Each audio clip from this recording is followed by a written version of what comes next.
I'm ready to tear the bread, dip it, and eat it without waiting for the pasta to cook. We're making nests with ground meat. After we've finished cutting, we'll go over it like this. I'm putting on a glove. Yeah, I don't know, I just took it and didn't cut it. Look at what a neat, even cube we get. Next, we mix it all together.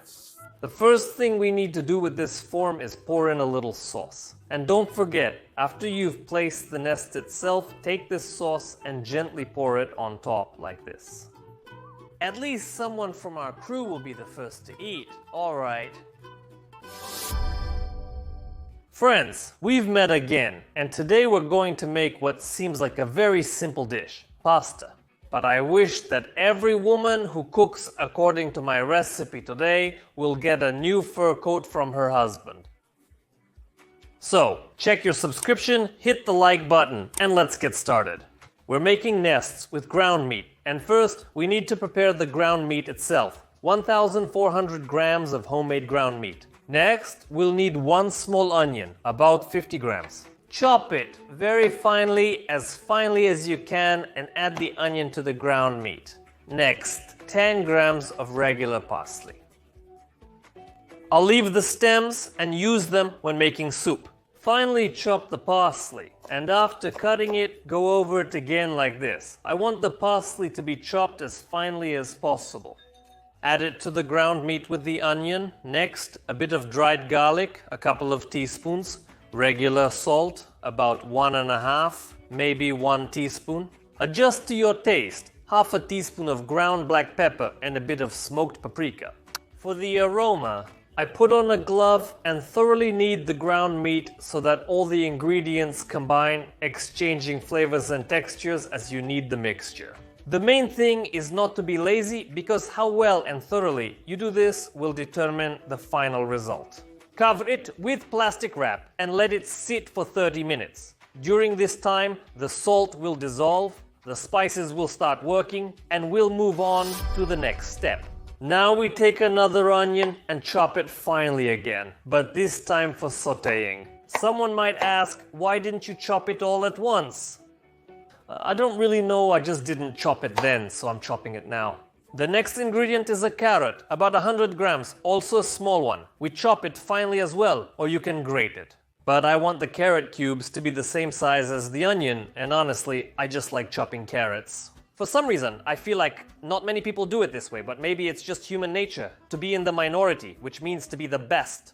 But of course, there's only one first place, and I would gladly take the top spot when it comes to chopping carrots. Look at how neat and even our little cubes are turning out. It's really a sight to behold, and you almost don't even want to eat them. We just grate 3 cloves of garlic on a regular grater. Of course, you can crush it and chop it finely, but I prefer to just grate it. Transfer it to a separate container. Meanwhile, heat up a frying pan over slightly above medium heat. Pour in some vegetable oil. Add the onion and carrot to the pan. We need to make sure the carrot gets a bit of color and the onion becomes slightly translucent. Next, add 1 teaspoon of flour and mix thoroughly. The main thing is to make sure the flour is well incorporated. It will help us thicken the final sauce. Next, add about 50 grams of tomato paste. Before mixing the ingredients, we need to heat the tomato paste to release its flavor. Next, we mix all of this together. And you know what I ran into?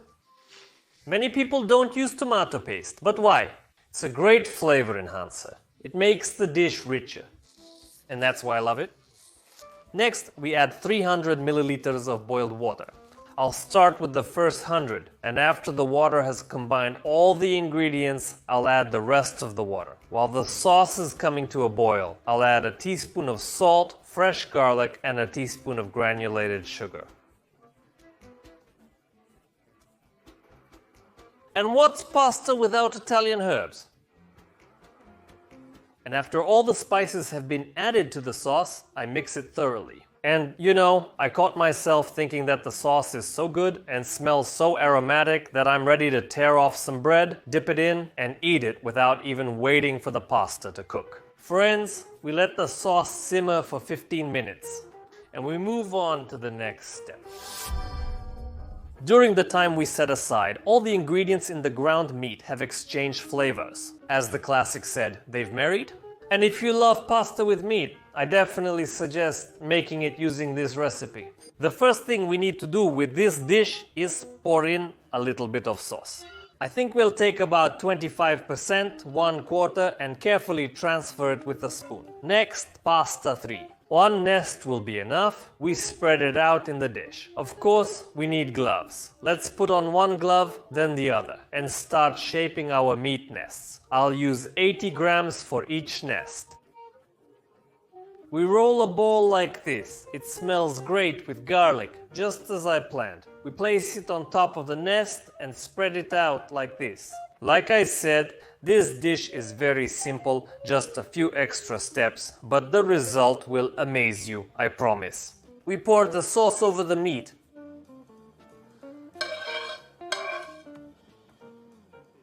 After all the sauce is in the dish, I cover it with foil. You might ask, can I do it without foil? No, because due to the temperature, the top will burn, the meat and the vegetables. We need everything to be steamed and cooked through. The burnt part's taste shouldn't get into the dish, so cover it with foil. Bake it at 150 degrees Fahrenheit for 25 minutes using top and bottom heat.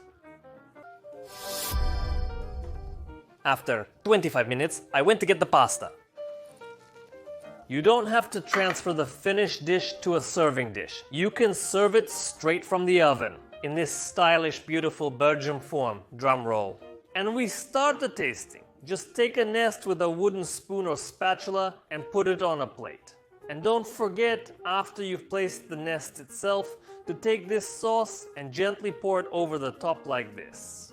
I would recommend, well, for those who like it, maybe a little sour cream or some fresh herbs, but I'm gonna try it just like this and no other way. I've armed myself with a knife and fork because I'm gonna cut this like a pie. That's what it turns out to be, a meat pie, kind of like a pasta. Okay, my goal is to get both the meat and the pasta on the fork at the same time. 1, 2, we hook it. At least someone from our film crew. Train 1. Okay.